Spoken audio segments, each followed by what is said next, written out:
아가서를 이해할 때요, 생각보다 이렇게 어렵진 않아요. 물론 읽어보시는 분들이 저는 어렵다고 하실 텐데, 이걸 이해하는 방법은 간단하게 이렇게 보면 돼요.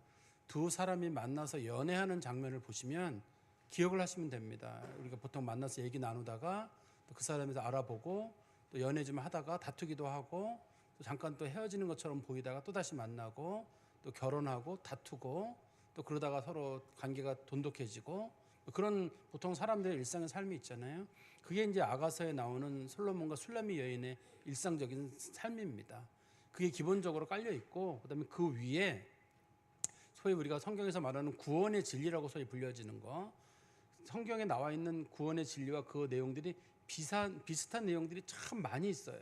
많이 있어서 그 말씀을 연결해 가지고 우리가 성경 속에 나오는 진리, 영적인 차원의 진리들을 찾아내는 과정들이 필요한데, 그거는 이제 성경을 많이 읽거나 성경의 진리를 잘 아시는 분들은 좀 쉽고, 성경을 처음 읽거나 많이 안 읽어보신 분들은 이게 좀 어렵고 낯설 수는 있어요.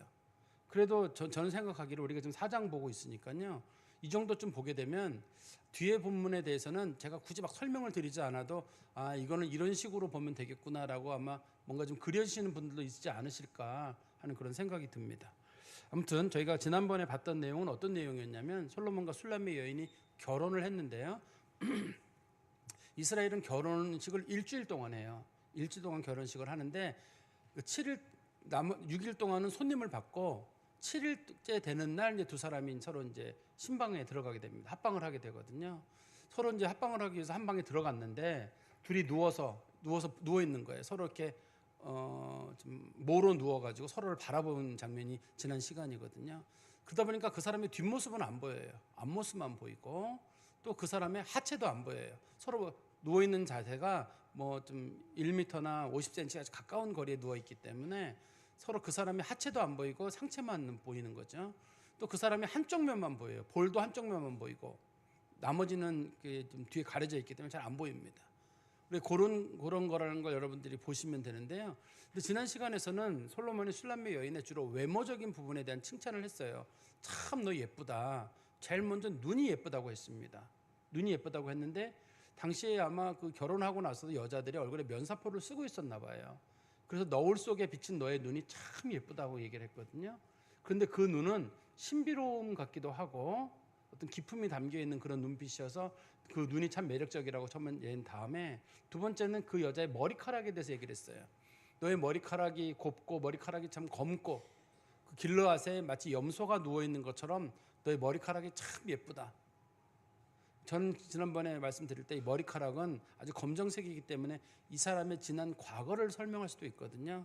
지난 과거마저도 아름답다는 뜻으로 우리가 이해할 수 있다고 말씀드렸습니다. 그리고 난 다음에 그 여자의 입을 보니까 치아가 너무 하얀 거예요. 빠진 이빨도 없고 당신 치아도 참 예쁘다.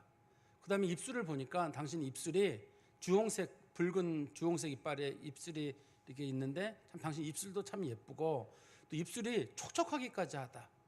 제가 설명을 드렸습니다. 그리고 당신의 볼을 보니까 당신이 누워있는데 볼을 보니까 볼이 발그스름하니 당신 볼도 참 예쁘고, 또 당신 내 옆에 누워있는데 당신 그 목선을 보니까 거기에 목걸이도 달고 있는데 당신 목선도 참 예쁘고 목에 달린 목걸이도 참 예쁘다. 여기까지가 이제 저희가 지난 시간에 봤던 내용입니다. 이제 오늘 본문에서는 두 사람이 입맞춤도 하고 부부 관계로까지 들어가게 돼요.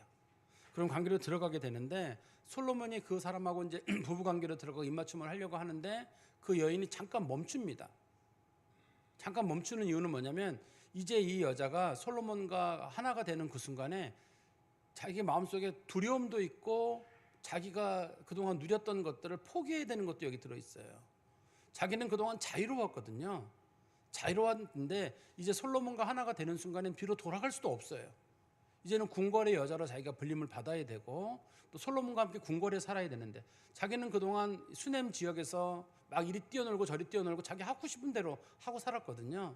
자기 하고 싶은 대로 살았는데 이제 이 결혼 관계, 결혼식 끝나고 합방이 되는 그 순간에는 자기는 솔로몬의 아내가 되고 솔로몬의 비위를 맞춰야 되고 그런 일들이 생기게 되는 거예요. 그래서 이 여자가 솔로몬에게 다가오질 않아요. 솔로몬이 자꾸만 다가오라고 얘기를 합니다. 자꾸만 다가오라, 내려와라. 근데 그 여자는 자꾸 버텨요. 나는 지금 못 간다. 자기 마음속에 근심이 있는 거예요. 내가 이 사람하고 결혼했다가 만약에 솔로몬은 주변에 여자들도 많은데 만약에 결혼 관계가 잘 안 되면 어떻게 될 것인가. 그런 것들도 하나의 고민거리거든요. 저는 그런데 사람들이 사랑을 한다고 할 때는 자신의 자유가 뺏긴다는 것도 생각을 하셔야 돼요. 사랑이라고 하는 거는요, 자신의 자유의 값으로 자유를 내가 포기하고 얻어지는 대가입니다. 사랑하는 사람은 자유를 잃게 돼요. 제가 그 결혼 전에 했던 저의 성품이 있었다, 뭐 좋아하는 취미가 있었다. 그것도 결혼하면 아내에게 좀 맞춰야 되고, 내가 과거에 만나던 사람들도 있었다. 다 정리해야죠. 옛날에 내가 가지고 있던 내 취미, 내 어떤 뭐 만나던 사람들 이런 것들도 정리할 건 정리를 해야죠. 어떤 분들은 나는 그 정리 안 해도 괜찮겠다. 좋아요. 그럼 배우자도 정리 안 할 거거든요. 그 전에 만나던 사람들 다 그대로 만나고 자기 하고 싶은 대로 다 하고, 그게 부부인가요? 서로 사랑을 한다는 건 내가 가지고 있는 내 자유를 그 사람에 의해서 포기하는 건데, 포기라기보다는 엄밀하게는 사랑의 대가예요. 그걸 내가 사랑하기 때문에 그만큼의 희생을 치러야 되는데 그게 어려운 거예요. 많은 부부들의 문제가 생기는 거는 뭐냐면, 내가 사랑은 하고 결혼을 하는데 내가 가지고 있던 옛날 부모님들과 살던 삶, 내 습관, 사람 관계, 내 취미 이런 거 일절 포기하지 않고 그대로 만나려고 하는 겁니다. 그러니까 부부간에 계속 싸움이 일어나고 다툼이 일어날 수 있는데요. 어떻든 사람이 서로 사랑을 한다는 건 자기가 가지고 있는 자유를 포기하고 또 그 사람의 비위를 맞춰주는 것도 거기에 들어있거든요. 솔로몬은 그래서 술람미 여인에게 그걸 요구하고 있고, 술람미 여인은 그 문제를 가지고 많이 고민하는 장면이 이제 오늘 본문에 기록되어 있는 겁니다. 6절 말씀해 보시면, 날이 저물고 그림자가 사라지기 전에 내가 몰약산과 유향의 작은 산으로 가리라. 갑자기 이런 표현이 등장하면 좀 낯선데요. 이 표현이 어디에 나오냐면 2장 17절에서 여자가 했던 말에 대한 답이에요. 2장 17절에 보십시오. 내 사랑하는 자야, 날이 저물고 그림자가 사라지기 전에 돌아와서 베데르산의 노루와 어린 사슴 같을지라. 여자가 뭐라고 불렀냐면, 빨리 오세요. 저와 하나가 되어주세요. 해가 지기 전에 빨리 오세요. 이렇게 이제 얘기를 했었거든요. 영적인 차원의 의미는 이스라엘 백성들이 고난을 겪을 때 하나님 저희를 구해주세요라는 뜻으로 이걸 받아들였어요.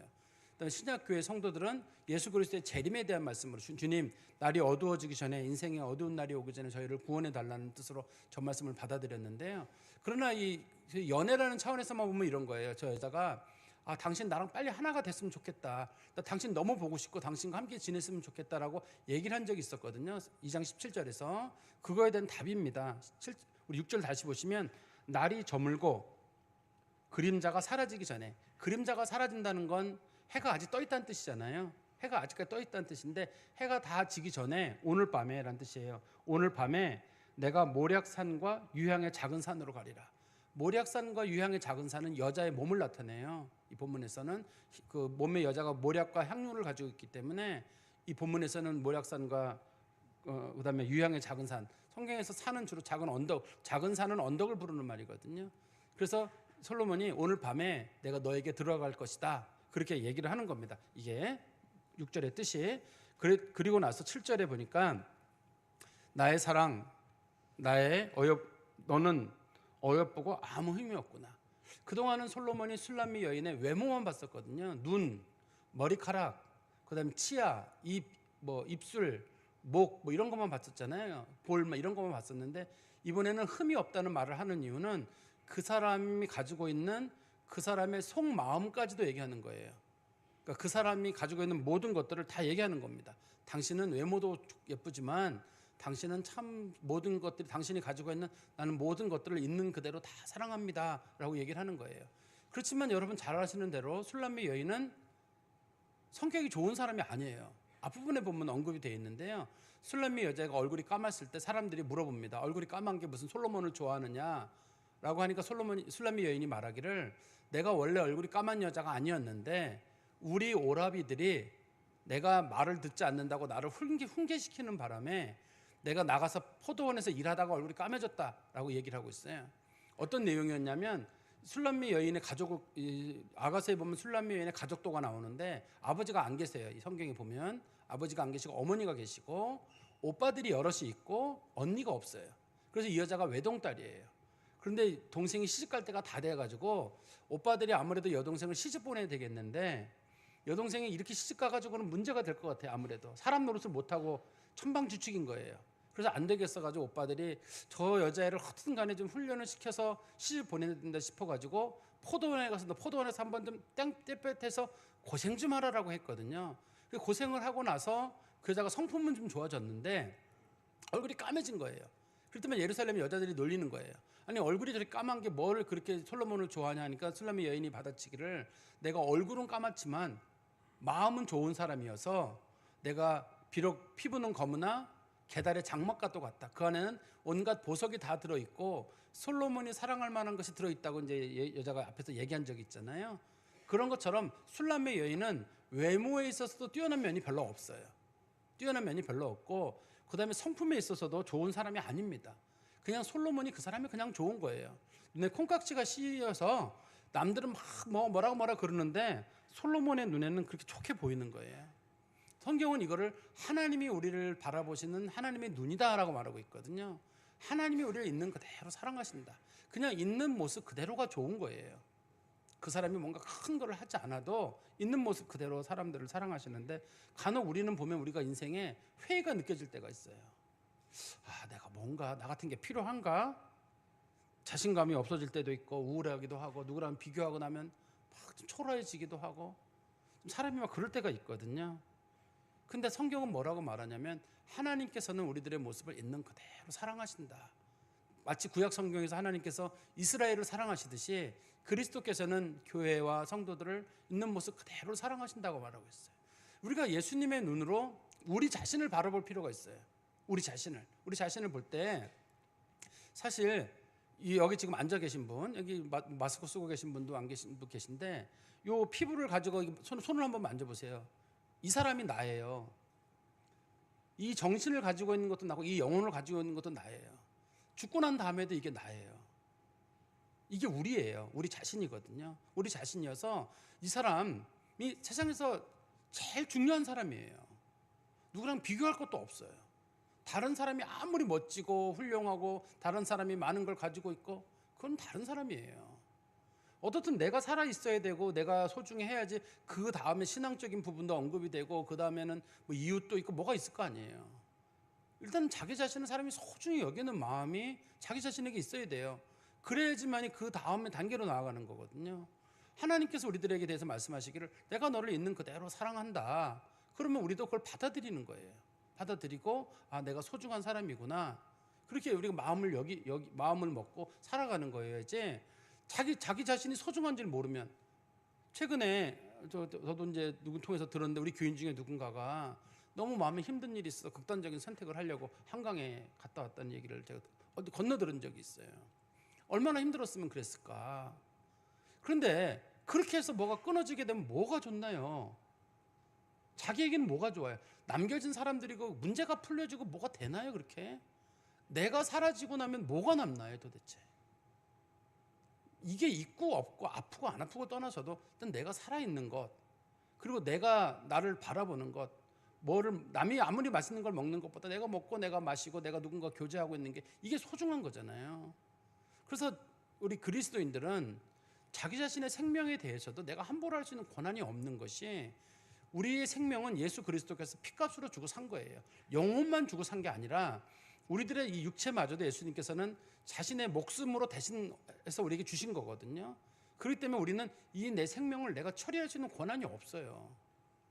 주신 분도 예수님이시고 가져가실 분도 그분이시지 이거를 내가 얻었으니까 내가 너무 힘들어서 내가 극단적인 처리를 해야 된다든지 아니면 나는 너무 힘들어서 못 살겠다든지 나 같은 게 무슨 필요가 있다든지 필요가 있냐고 생각한다든지 나 같은 사람이 필요가 있든 없든 나예요. 그게 사람들이 저 꼴뚱이라고 해도 꼴뚱도 나예요. 그게 나고 나이를 먹어도 나고 나이를 어려도 나고 예쁘든 안 예쁘든 그게 나라니까요.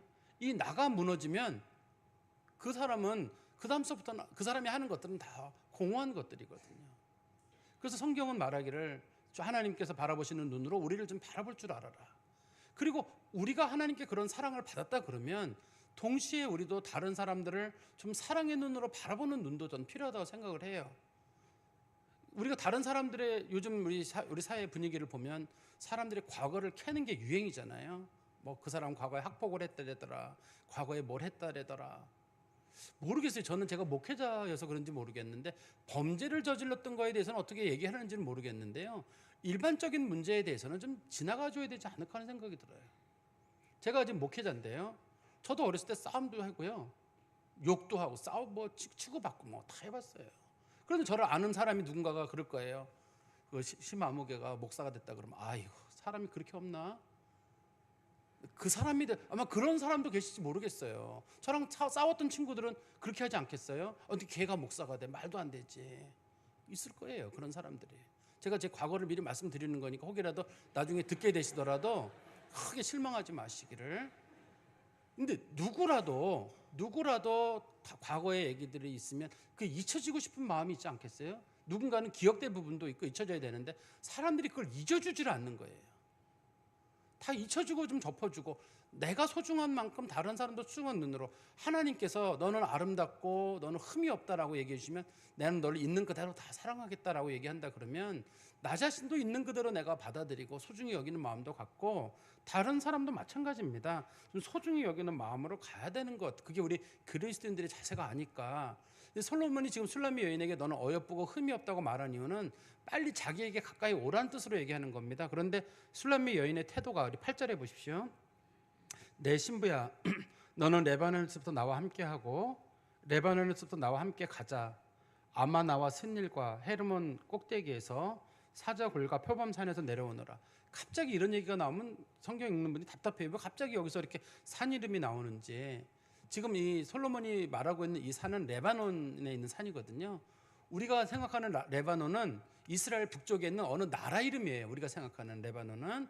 그렇지만 성경에서는 이스라엘 북부의 삼림지대부터 시작해가지고 레바논까지 있는 그 레바논의 백향목이 자라는 그쪽 지역을 부르는 명칭입니다. 성경에서는. 근데 거기에 평균 산의 높이가 한 2,500m쯤 돼요. 제일 높은 산의 높이는 제가 확인해 보니까 3,088m라고 하더라고요. 그런 높은 산들이 거기에 있거든요. 그 높은 산들이 있는데 그 높은 산의 이름을 보면 아마나, 스닐, 헤르몬 이런 이름이 여기 나오는데 성경에 보시면 신명기 3장 9절에 보면 은 헤르몬 산을 그 시돈 사람들은 시리온이라고 불렀고 그 다음에 이 스닐은 아모스 사람들은 이거를 스닐이라고 불렀고 이스라엘 백성들은 이거를 헤르몬이라고 불렀다. 이렇게 성경에 언급이 돼 있어요. 똑같은 말이란 뜻이에요. 이 성경에서 아마나, 스닐, 헤르몬 이게 다 똑같은 말이란 뜻이에요. 그 지역의 제일 높은 산을 부르는 말이거든요. 근데 그 산에서 뭐가 있냐면 사자굴과 표범산에서 내려오라고 해요. 사자굴과 표범산이란 말은 거기가 사람들이 감히 접근할 수 없는 높은 산이고 거기에는 무서운 야생동물이 산다는 뜻일 거예요. 뭐 지금도 살고 있는지 모르겠습니다만 성경에 보면은 다윗이 내가 돌멩이를 던져 그 골리앗 죽이려고 할 때 사울 왕이 물어보잖아요. 너 싸울 수 있느냐? 제가 돌멩이를 던져서 사자를 잡은 적도 있고 내가 곰을 잡은 적도 있습니다. 지금은 이스라엘이 곰과 사자가 살 수 없는 지역이거든요. 그런데 과거에는 살 수 있는 지역이라는 뜻이에요. 그러니까 성경적 배경을 놓고 보면 이게 이제 그 다윗 왕 시대 그때쯤이잖아요. 솔로몬이라면 그때쯤이니까 그 지역의 높은 산에 그 산도 높고 그다음에 사자도 있고 표범도 있어서 사람들이 감히 갈 수 없는 곳이에요. 그러니까 이 여자가 지금 마음 상태가 뭐냐면 제가 너무 순결하고 고결한 신부여서 내가 지금 당신에게 내려갈 수가 없습니다. 당신에게 들어갈 수가 없다는 거예요. 제가 처음에 말씀드렸던 내용이 이거예요. 제가 지금 내려갔다가 만약에 당신이랑 관계가 잘 안 되면 어떡하죠? 내 흉어물이 드러나면 어떡하죠? 이 여자가 지금 아무도 접근할 수 없는 곳에 있었다는 얘기는 순결한 여자라는 뜻이거든요. 그동안은 순결이 중요했지만 이제 남편을 만났는데 여기서 순결이 뭘 중요해요? 둘이 같이 살아가는 길인데. 그러니까 솔로몬은 순결이 뭘 중요하냐, 나랑 같이 함께 지내자라고 얘기를 하는데 그 여자는 제가 만약에 이렇게 내려갔다가 실수해가지고 뭐 문제가 생긴다든지 그러면 어떻게 되느냐, 난 이거 잘 못하겠다. 이 여자의 이런 태도는 왜 그런 거냐면 솔로몬을 신뢰하지 못해서 그러는 거예요. 혹시라도 솔로몬이 나를 모른다 그럴까, 싫어한다 그럴까, 내 단점을 보고 뭐라 그럴까. 지금은 그동안 내 외모만 보고 성품만 보고 좋다고 했는데 나랑 부부 관계를 가지면서 나의 어떤 흉어물이나 장단점이 나오고 내가 잠자고 났을 때 내 보이는 흐트러진 모습을 보고 나를 어떻게 보면 어떡하지 막 하는, 보통 막 결혼 처음 하는 여자들의 마음이라고 생각하시면 돼요. 그때 그 마음을 솔로몬이 넌 나를 믿고 내려오라고 지금 부르고 있는 거거든요. 그러니까 여기서는 솔로몬을 신뢰하지 못하는 것뿐이 뭐 솔로몬을 신뢰하지 못하기 때문에 그렇고, 또 우리 그리스도인들로 말하면 하나님께서 너 나와 함께 나와서 제대로 한번 나랑 신앙생활을 해보자. 하나님 믿는 사람이면 한번 당당하게 신앙생활을 해보자고 하나님은 말씀하시거든요. 근데 어떤 분들은 저는 그렇게 하고 싶지 않아요. 저는 신앙생활을 그냥 조용하게 남들 눈에 안 띄게 아무런 간섭도 없이 난 신앙생활 하고 싶습니다. 그래도 신앙생활 할 때는 때로는 모험도 필요하고, 신앙생활 할 때는 때로는 노력도 필요하고 수고도 해야 된다. 저는 하나님과 영적인 관계는 어떻게 할지 모르지만 저는 그 남들 눈에 막 띄는 것도 싫고요. 뭐 그런 식은 다 싫어요. 저는 신앙생활이란 하나님과의 관계지 뭐 사람과의 관계라고는 생각하지 않습니다. 이런 분들이 간혹 계세요. 근데 신앙생활은 하나님과의 관계이기도 하고 동시에 사람들과의 관계이기도 해요. 우리는 하나님과만 사는 게 아니잖아요. 사람들이 살아가는 그 세상 속에서도 같이 살아가는 거거든요. 근데 성도들이 그걸 겁을 내는 거예요. 이 본문의 내용이 그런 내용이거든요. 겁을 내지 말고 한번 하나님과의 관계도 철저히 하지만 세상 속으로도 나와서 세상 속의 성도로서 한번 살아가 봐라. 세상 속에서 하나님의 자녀로서의 그 모습을 보여라라고 얘기하는데, 이 여자가 그게 싫어가지고 자꾸만 이제 민그적거리니까 솔로몬이 내려와라. 나와 함께 가자. 제발 높은 곳에 있지만 말고 내려와라. 너 고귀한 사람인 거 알고 순결한 여자인 거 아는데 이제는 좀 그만하고 내려오라고 자꾸만 이 여자를 설득하는 겁니다. 그런데 이런 비슷한 예를 제가 하나 좀 설명드리면 우리가 그 지금 터키의 수도가 이스탄불이잖아요. 거기가 과거에는 그게 이제 콘스탄티노플이라 그래가지고 그 기독교의 중요한 그 도시 중에 하나였습니다. 당시에 중요한 도시 중에 하나였는데, 우리가 잘 아는 대로 로마가 멸망했을 때는 서로마 제국이 멸망한 거고요. 동로마 제국은 상당히 뒤에, 서로마 제국이 망하고 나서 1000년이나 지난 후에 멸망을 했어요. 로마 제국이 멸망한 지 얼마 안 됩니다. 실제로는 우리나라 조선시대 임진왜란 그 전후쯤에 동로마 제국이 망하거든요. 그러니까 옛날에 우리가 말하는 서로마 제국은 일찍 망하지만 동로마 제국은 망하지 않았어요. 근데 이 동로마 제국에는 아주 경건한 사람들이 살고 있었어요. 이 사람들을 헤시카즘이라고 불려지는데요. 이 헤시카즘은 아주 오래전부터 사람들이 경건을 꿈꿨어요. 이 사람들은 보통 경우 기도를 한다 그러면 그 사람 기도 며칠 했대 그러면 한 6개월은 했대. 그러면 기도 좀 했다는 거예요. 어떻게 기도를 하냐면 그 바위나 모래틈에 깊은 구덩이를 파요. 깊은 구덩이에 파가지고 거기 들어가가지고 사람들이 내려주는 음식이나 물 같은 것만 먹고 거기서 지내요. 아무도 접근하지 않고 오로지 하나님과 관계만 맺는 거예요. 그 사람들은 언제 옷을 갈아입냐면 옷을 탁 만져봤는데 옷이 부러지잖아요. 옷을 갈아입을 때가 됐구나. 이거는 성 안토니우스의 생애라는 책에 보면 요 헤시카즘 관련된 사람들의 내용이 나와요. 그런데 이 헤시카즘 하는 사람들이 당시에 그 콘스탄티노플이 이슬람의 공격을 받고 있을 때, 이슬람이 이제 그 콘스탄티노플을 공격하게 되거든요. 공격하는데 한 번에 못 무너뜨립니다. 이게 워낙 단단한 요새이고 또 여러 번 공격했지만 이긴 적이 없어요. 이 성을요. 그래서 그 이 성을 무슬림이 공격을 할 때 당시 헤시카즘을 가지고 있던 그 수도사들이나 이런 사람들이 뭐라 그랬냐면 기도하라 그랬어요. 기도하고 동굴로 들어가고 은밀한 곳으로 들어가서 하나님과 교제해라. 나라를 지키는 건 하나님이 지키는 일이니까 당신들 그런 거 신경 쓰지 말고 기도하라고 했어요. 군인들도 나라를 지키려는 해야 되는데 군인들에게도 기도하라고 그러고, 자꾸 너 나라 지키고 뭐 하려고 그러면 기도하지 쓸데없이 말이야. 그런 거 한다는 식으로 자꾸만 얘기를 했어요. 그래서 나라가 망하는 데는 여러 가지 이유가 있었겠는데, 이 사람들의 소위 세상 것을 나쁘게 보는, 세속주의를 나쁘게 보는 경건주의가 결과적으로 동로마 제국이 망하는데 직접적인 역할을 하게 됩니다. 기도가 나쁘다는 뜻이 아니에요. 하나님과 관계가 나쁘다는 뜻도 아닙니다.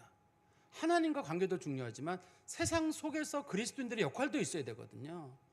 그리스도인들이 거기서 뭔가 역할을 하고 일을 해야 되는데 우리는 그게 번거로워요. 하나님과 관계는 편하거든요. 돈이 안 들어가요. 하나님 아버지 끝이에요. 그리고 뭐 예배 드릴 때도 편해요. 집에서 그냥 하나님 아버지 한번 부르면 다 끝나는 일이고, 또 하나님 아버지는 잔소리를 안 해요. 국수를 어떻게 끓였니, 음식을 어떻게 했니 말을 안 해요. 그러니까 하나님하고만 관계를 맺으면 좋아가지고 그냥 난 하나님과 관계한다. 누가 하나님과 관계하지 말래요. 그렇지만 그것이 세상 속에서 이루어져야 되거든요. 같이 다른 사람들을 돌보고 다른 사람들을 끌어안고 그래야지만 그게 신앙의 진짜 모습인데 지금 이 술람의 여인도 그런 경우잖아요. 자기의 순결한 마음, 하나님 앞에서의 경건 그런 것들을 자기가 오랫동안 간직해 왔는데 그런 것들을 자기가 무너뜨리면서까지 세상에 나가서 나의 그런 고결한 마음들이 더럽힘을 받는다든지 나의 경건이 무너질 거라 그러면 난 차라리 안 나간다고 할 때 솔로몬이 얘기하기를 지금 내가 너의 남편인데 빨리 내려와서 빨리 하나가 되자라고 얘기를 합니다. 근데 이 여자는 그거를 잘 못 받아들이죠. 잘 못 받아들이니까 솔로몬이 이 여자에게 얘기를 하는 거예요. 우리 그리스도인들도 마찬가지입니다. 세상 가운데 살아갈 때 우리가 학교에서 학생으로 있든 혹은 직장 생활을 하든 어디서든지 우리는 그리스도인이라고 밝힐 필요가 있어요. 근데 요즘 보니까 많은 젊은이들이나 직장인들이 그리스도인이라는 거 안 밝힌대요. 내가 뭐 직장 생활하고 또 술 먹고 뭐 이렇게 사람들하고 지내다 보면 교회 다닌다 그러면 괜히 또 그게 나한테 불합리하게 다가올까봐 불합리한 점이 생길까봐 안 한다 그러고 또 뭐 하나님 이름 알려내는 거 불편해한다고 그러더라고요. 그건 그리스도인은 아니에요. 일부러 나 예수 믿어요라고 막 현수 막 붙이고 할 필요는 없습니다만 나 그리스도인 밝히면 밝히면 되고 그리고 그리스도인으로 살면 되는 거예요. 그리스도인으로 밝히기 싫은 이유는 내가 그리스도인답게 살기 싫어서 그런 거거든요. 그러니까 그리스도인이라고 하나 밝히고 내가 그리스도인답게 살아가면 되는 일이 아닐까 싶습니다. 우리 9절부터는 솔로몬이 그래서 술람미 여인에게 칭찬을 하면서 빨리 내려오라고 얘기를 하는데요. 9절입니다. 내 누이 내 신부야, 네가 내 마음을 빼앗았구나. 내 눈으로 한번 보는 것과 내 목에 구슬 한 꿰미로 내 마음을 빼앗았구나. 쉽게 우리나라 말로 이러면 이런 거예요. 나는 너의 눈의 매력에 빠졌다는 거예요. 너의 눈이 얼마나 반짝거리고 예쁜지, 너의 눈이 보석인지, 네 목에 있는 보석이 눈인지, 눈이 부시다는 거예요. 어쩌면 너는 눈이 이렇게 예쁘냐는 거죠. 그러니까 솔로몬이 볼 때 이 여인의 가장 큰 매력, 가까이서 보니까 이 여자는 눈이 예쁜 여자예요. 그런데 이 눈을 성경은 영적인 의미에서 세상을 바라보는 성도들의 눈이라고 합니다. 우리 그리스도인들이 예수님을 믿고 변화가 될 때 제일 먼저 변화되어야 되는 것 중에 한 가지가 눈이에요. 사람의 눈이요, 얼마나 사람들의 마음을 기분 좋게도 하고 불쾌하게 하는지 여러분들이 누가 살짝 지나가는 길에 여러분들을 내려보잖아요. 금방 느껴요. 그 사람이 나한테 아무리 사랑한다고 하고 뭐 많은 걸 준다, 멋있다, 사람들 사실 그런 거 안 봐요. 그 사람이 살짝 지나가면서 내게 보인 눈빛 있잖아요. 저 사람이 진짜 나를 사랑하면 따뜻함이 느껴지고 눈빛으로 사람 못 속여요. 눈빛이 때로는 칼날 같다고 합니다. 살짝 지나가면서 나를 살짝 흘겨보잖아요. 사람 인생 하나를 배울 수가 있어요. 근데 그리스도인들이 예수 믿고 거듭났으면 이 눈빛이 부드러워져야 돼요. 근데 눈빛을 부드럽게 하려면 어떻게 돼야 되냐면 속이 부드러워져야 돼요. 속이 부드러워져서 사랑하는 마음으로 세상을 보는 눈들이 필요할 거거든요. 제일 먼저 어떻든 간에 우리 그리스도인들이 변화시켜야 되는 건 세상을 보는 눈이에요. 사람들을 따뜻한 마음으로 보고 사람들을 좀 측은한 마음으로 보고 그런 마음이 그리스도인들에게 필요하다고 저는 생각합니다. 그리고 10절의 말씀해 보시면 내 누이 내 신부야, 내 사랑이 어찌 그리 아름다운지 내 사랑은 포도주보다 진하고 내 기름의 향기는 각양 향품보다 향기롭구나. 지금 두 가지를 칭찬하는데요. 하나는 이 여자의 사랑이에요. 이 여자의 사랑을 세상에서 가장 달콤한 것, 당신은 가장 달콤한 음료가 포도주예요. 포도주에 비교하면서 당신의 사랑은 포도주 같다. 그런데 이거는 하나님에 대한 사랑이기도 하고 세상에 대한 사랑이기도 해요. 그리스도인들은 하나님에 대한 사랑도 특별해야 되지만 세상을 보는 사랑도 특별해야 돼요. 우리가 성경의 가치는 뭐냐면 너는 마음과 뜻과 정성을 다하여 주 너희 하나님을 사랑하라. 이게 중요한 가치 1번이에요. 또 이와 같으니 똑같은 가치를 가지고 있는 게 뭐냐면 내 이웃을 내 몸과 같이 사랑하라예요. 그리스도인들의 영적인 가치, 그 깊이는 하나님을 얼만큼 사랑하느냐, 그 다음에 사람들을 얼만큼 사랑하느냐, 정말 측은한 마음으로 볼 수 있느냐, 그게 그리스도의 중요한 가치거든요. 그리고 우리 10절 끝에 보시면 내 기름의 향기는 각양 향품보다 향기롭구나. 기름의 향기라는 말의 뜻은 여자 몸에서 나는 냄새예요. 몸에서 나는 채취예요. 근데 여기서는 그 사람의 인품을 나타낼 거거든요. 그 사람이 가지고 있는 인품이에요. 그런데 그 사람이 누구랑 가깝게 지내는 사람이냐면 그리스도와 가깝게 지내는 사람이기 때문에 그 사람에게는 그리스도인의 인품이 드러날 거예요. 인품도 사람이 속일 수가 없어요. 사람들은 그런 생각을 해요. 내가 저렇게 속이면 저 사람이 모를 거야, 넘어갈 거야. 안 넘어가요. 금방 알아요. 자신도 알면서 왜 남이 넘어갈까로 생각을 하나요? 세상 사람들은 전부 다 뭐 지적 장애인만 있나요? 그렇지 않잖아요. 사람이 왜 그걸 몰라요? 저 사람이 나 좋아하는지 싫어하는지, 저 사람이 인격이 어떤지 그런지 왜 몰라요? 금방 얘기 몇 마디 나눠보면 다 알지. 그런 것처럼 그리스도인들에게 필요한 건 첫 번째는 제가 눈빛이라고 얘기를 했다면, 두 번째는 사랑이고, 세 번째는 그 사람의 인품이에요. 인품의 변화가 돼서 사람들을 진정한 마음으로 사랑하는 것, 그것이 그리스도인들이 가져야 될 태도죠. 우리 11절 말씀해 보십시오. 내 신부야, 내 입술에는 꿀방울이 떨어지고 내 혀 밑에는 꿀과 젖이 있고 내 의복 향기는 레바논의 향기 같구나. 지금 두 사람이 입맞춤을 한 거예요. 둘이 키스를 했거든요. 입맞춤을 하고 난 다음에 솔로몬이 그 여인에게 얘기하기를 어떻게 입술이 꿀방울이 떨어지는 것 같다. 내 혀 밑에는 꿀과 젖이 있는 것 같다. 너무 달콤하다는 뜻이잖아요. 아마 이거는 영적인 차원에서 그리스도인들의 말에 대한 얘기일 것 같아요. 그리스도인들 입에서는 많은 말들이 나오거든요. 좋은 입맞춤보다 더 좋은 건 사람들이 나누는 은혜로운 얘기일 거예요. 똑같은 얘기를 해도 은혜로운 얘기를 하는 사람이 있고 아주 사람들의 심기를 건드리는 사람들이 있어요. 근데 이 언어라고 하는 것이 저는 말은 그렇지만 실제로는 안 그래요. 그렇지 않아요. 말은 그 사람 속에 있는 것이 나오는 거란 말이에요, 겉으로. 그래서 말을 하는 거는 결과적으로 내가 그 사람이라는 걸 알려주는 거예요. 그래서 그리스도인들이 되고 성숙한 사람들이 되면 똑같은 과정을 보고도 누가 만약에 좀 어디 떨어졌다 그러면 참 저는 실력 있는 놈인데 안 됐다 안타까워할 텐데 걘 거기까지인 것 같다. 재수시켜 삼수시켜라. 이렇게 확 말을 한다든지 그러면서 하는 말이 난 있는 대로 얘기한다고. 누구는 있는 대로 말 못해서 그러나요? 그렇게 얘기하는 게 아니라 그 부모가 그 본인이 얼마나 노력하고 힘들었을 텐데 참 잘하는 애인데 안 됐네요. 더 잘할 수 있는 것 같은데 이렇게 진짜 따뜻한 마음, 립 서비스를 하라는 게 아닙니다. 진짜 따뜻한 말로 이렇게 얼마든지 우리가 말을 할 수 있거든요. 그리스도인들의 말에는 이 꿀보다 또 젖보다 더 달콤한 게 들어있어야 되기 때문에 할 수만 있으면 격려의 말들, 할 수만 있으면 은혜의 말들, 립 서비스 제가 절대 하는 거 아닙니다. 정말 사람들에게 좋은 얘기 몇 마디가 사람을 살리기도 하고 나쁜 얘기 몇 마디가 사람을 쓰러뜨리기도 해요.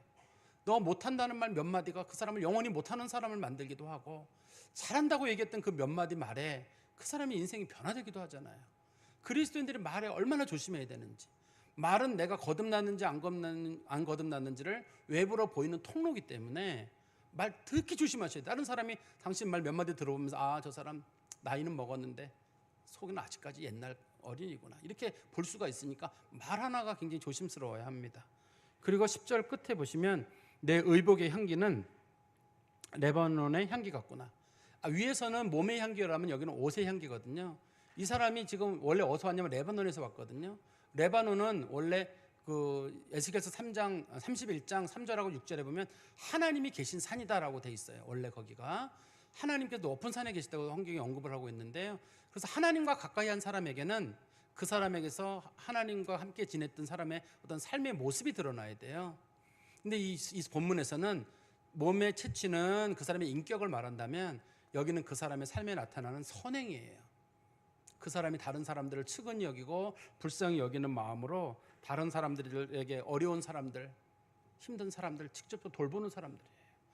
그런데 제가 이 말씀을 준비하면서 제가 옛날 생각이 좀 하나 났는데요. 제가 성도들에게 이 말씀을 드렸는지 모르겠어요. 제가 옛날이죠. 청년부 우리 교회 오기 전에 청년부 담당 목사를 제가 사역한 적이 있었는데 그때 이제 저희가 청년부 회장이 지금 나미비아 선교사인 김창덕 선교사님이에요. 청년부 회장이었거든요. 근데 이제 금요기도회 같은 거 끝나고 나면 이제 꼭 우리 그 청년부 회장이 저보고 목사님 저희 어디 차 마시러 가요, 어디 놀러 가요, 그러더라고요. 그래서 그럼 가자. 그래서 갔는데 꼭 멀리 가요. 이상한 데 가고. 그래서 가보면 그 집 주인은 꼭 장애인이에요. 차를 하나 마셔도 장애인 부부가. 근데 우리는 생각하기를 장애인 집에 가서 내가 뭐 하나 팔아주면 내가 뭐 하나 팔아줬어. 이런 생각이 있던데 내가 장애인 도와주면 내가 거기 장애인 집에다 100만 원을 보냈어. 1000만 원을 보냈어. 우리는 이런 걸 가지고 무슨 장애인을 사랑한다고 얘기하는데 근데 그 친구는 보니까 장애인이 친구더라고요. 그냥 장난을 치고 얘기를 하고 잘 지냈어요? 뭐 했어? 하면서 장애인을 그러니까 특별하게 대하는 게 아니라 장난 툭 치고 뭐도 하고 이거 갖다 먹어요 하고 뭐도 하고 우리가 누군가 어려운 사람들이거나 힘든 사람들을 대할 때 어떤 사람들은 내가 그 사람에게 굉장히 서비스를 제공하는 거를 동정을 제공하는 거를 사랑이라고 생각하는 경우가 있거든요. 그게 선행이라고. 진짜 선행은 그 사람하고 친구가 되는 거 아닐까요? 그 사람과 진짜 친구가 돼서 그 사람과 같이 어울리고. 제가 그 교회에 떠난 다음에도 그 선교사님이 저를 따라 나왔거든요. 그 교회를. 다른 교회 섬길 때도 같이 있었는데 그때도 마찬가지로 꼭 가면 어디 가면 꼭 장애인들만 있어요. 장애인들을 그렇게 좋아하더라고요. 그렇게 어울리고. 근데 사실 장애인 얘기가 몸이 지내는 분들을 알지만 되게 불편해요. 장애인들하고 어디 갈 데가 별로 없고 불편하거든요. 근데 그렇게 되는 걸 보고 제가 저 친구가 나보다 나은 사람이다. 조금 뭘 하는 거랑 다르게 정말 사람을 사랑하는 마음이 그 선교사님 마음속에 들어있는 걸 제가 어린 때, 그 선교사님 20대예요. 20대인데 제가 그걸 보고 다르구나. 그런 마음을 좀 가진 적이 있어요. 우리도 누군가에게 선행을 베푼다고 할 때 잘해줘야지 그런 게 아니라 내가 어떻게 하면 저 사람과 친구가 될 수 있을까? 저 사람과 함께 어울릴 수 있을까? 저 사람과 함께 어떻게 지낼 수 있을까? 그런 마음을 가지고 하다 보면 얼마든지 품어지고 그게 사랑이 될 수 있을 것 같거든요. 사실 기독교인들이 처음에, 그러니까 기독교가 전해졌을 때 세상 사람들이 기독교로 들어온 이유는 기독교인들이 정직하고 사랑이 많고 희생적이고 그런 것 때문에 온 거예요. 사도 바울이 뭐 예수 믿으라고 전해서 온 게 아니라 성도들이 보이는 삶이 특별했어요. 정직했어요. 거짓말하지 않고 희생적이고 어떻게 사랑 베풀고 그런 걸 보고 사람들이 궁금했어요. 도대체 저 종교는 어떤 종교길래 저렇게 하니까 와보니까 예수 믿으세요라고 했던 거거든요. 지금 우리는 구원에 대한 건 관심이 있습니다만 우리 그리스도인들이 누군가에게 선행을 베풀거나 그리스도인들의 빛과 향기를 드러낸다거나 이런 걸 굉장히 불편해하고 있거든요. 한번 우리 자신을 조심스럽게 좀 살펴봐야 될 게 아닌가 싶습니다. 제가 말씀의 결론을 맺으면 오늘 본문에서는 솔로몬은 술람미 여인의 숨은 매력을 지금 살펴보고 있어요. 둘이 이제 하나가 돼서 부부가 되는 과정으로 가고 있는데 그 여자의 숨은 매력을 하나하나 살펴가고 있는데 그 여자에게 제일 필요한 건 사랑의 용기예요. 오늘 본문의 제목이 사랑의 용기잖아요. 술람미 여인은 솔로몬을 사랑한다면 자기가 아무리 높은 곳에 있었든 자기가 뭘 가지고 있든 그거를 다 포기하고 솔로몬을 만날 준비를 해야 되는 거예요. 제가 그랬잖아요. 사랑이라고 하는 거는 자유를 포기한 대가로 얻어지는 거예요. 내가 누구를 사랑한다고. 그러면 여러분 생각해 보십시오. 여러분들이 여러분 자녀를 사랑하면 자유를 다 포기하고 아이를 돌보잖아요. 아내를 사랑하고 남편을 사랑하기 위해서 우리가 가졌던 개인의 삶을 다 포기하고 우리가 가는 것처럼 그리스도인들도 하나님을 사랑한다 그러면 때로는 내가 가지고 있는 가치나 삶의 것들을 포기할 줄도 알아야지. 그래야 그게 사랑이고 하나님에 대한 마음이지. 그거 포기하지 않고 하나님 사랑합니다 예배 드리고 뭐 헌금 얼마 드리고 그게 우리가 사랑이라고 할 수 있나요? 진짜 사랑은 내 자유를 유보할 줄 알고 포기할 수 있어야 저는 그게 진짜 사랑이라고 생각합니다. 그리고 두 번째는 이 술람미 여인이 칭찬을 받았던 것처럼 그리스도인들은 눈도 그리스도인다웠으면 좋겠어요. 사람 하나 볼 때 정말 따뜻한 눈으로 보시기를 바라고 말 하나도 정말 따뜻한 얘기들, 그 얘기를 들었을 때 참 은혜가 되는 얘기들, 똑같은 지적을 하고 비판을 하더라도 충분히 은혜로운 얘기들을 할 수 있거든요. 그리고 행실과 사람들을 섬김에 있어서도 마찬가지로 진실한 모습들이 드러나야 돼요. 우리가 교리 중에 이런 교리가 있잖아요. 우리는 예수를 믿음으로 의롭다함을 얻었다. 우리는 그것만 좋아하는데요. 사실은 우리 그 개신교의 교리 중에 이중칭의론이라는 게 있습니다. 이중의, 행위의 의라는 게 있어요. 이거 뭐 우리나라 말은 정확히 표현이 잘 안 나는데 이게 두플렉스 아케프조 호미니스라고 하거든요. 하나님께서 우리를 이중적으로 받아주신다고 하시는데 우리의 영혼을 하나님께서 의롭다고도 여겨주시지만 우리들의 행함에 대해서도 하나님께서는 의롭다고 여기시고 의롭다고 여기신 우리를 의롭게 받을 자격이 있다는 뜻이에요. 그러니까 우리를 의롭다고 하신 거로 끝나는 게 아니라 우리들에게 너는 삶에 있어서도 그리스도인답게 살아라. 그걸 요구하실 권리가 예수님에게 있어요. 그래서 우리 그리스도인들은 행함만, 영혼만 의롭게 되고 신분만 의롭게 되는 게 아니라 우리들의 삶도 주님 앞에 의로운 삶으로 드려야 될 책임이 우리 가운데 있습니다. 그런데 그 대표적인 것 중에 한 가지가 오늘 본문에서는 선행이에요. 사람들에게 너그러운 마음으로 많은 걸 베푸는 거예요. 그런데 많은 분들은 선행 그러면 그게 이제 상당히 추상적으로 보이거든요.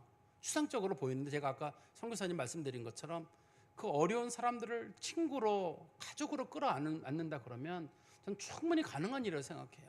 말로 하는 문제가 아니라 우리 성경 말씀 하나만 보고 좀 마칠까요? 야고보서 2장 15절부터 17절입니다. 만일 형제나 자매가 헐벗고 일용할 양식이 없는데 너희 중에 누구든지 그에게 이르되 평안히 가라, 덥게 하라, 배부르게 하라 하면서 그 몸에 쓸 것을 주지 아니하면 무슨 유익이 있으리요. 이와 같이 행함이 없는 믿음은 그 자체가 죽은 것이라. 성도는 그렇지 않는다는 거예요. 우리가 이 말씀을 마음에 꼭 두시고, 우리가 하나님을 사랑하고 섬겨가는 일에도, 세상을 살아가는 일에도 용기가 필요합니다. 그리고 사람들을 사랑하고 섬기는 일에도 용기가 필요해요. 이걸 꼭 마음에 두시고 사시기를 간절히 소망합니다. 기도하겠습니다. 하나님 아버지, 주님 은혜 감사합니다. 저희들은 하나님 앞에 감히 설 수 없는 사람들이오나 주께서는 저희들을 사랑하시고 저희들의 있는 모습 그대로를 보시고 예수 안에서 저희들을 용납하여 주시사 저희들을 성도라 불러주신 것 감사합니다. 성도라 부름을 받았사오니 저희들의 삶이 성도의 삶을 살게 해주시고 주께 부름받지 못하여도 할 말 없는 저희들이 부름을 받았사오니 주의 은혜를 평생 갚는 마음으로 저희들이 살아가도록 저희들의 삶 가운데 역사하여 주시옵소서. 예수 그리스도의 이름으로 기도하옵나이다. 아멘.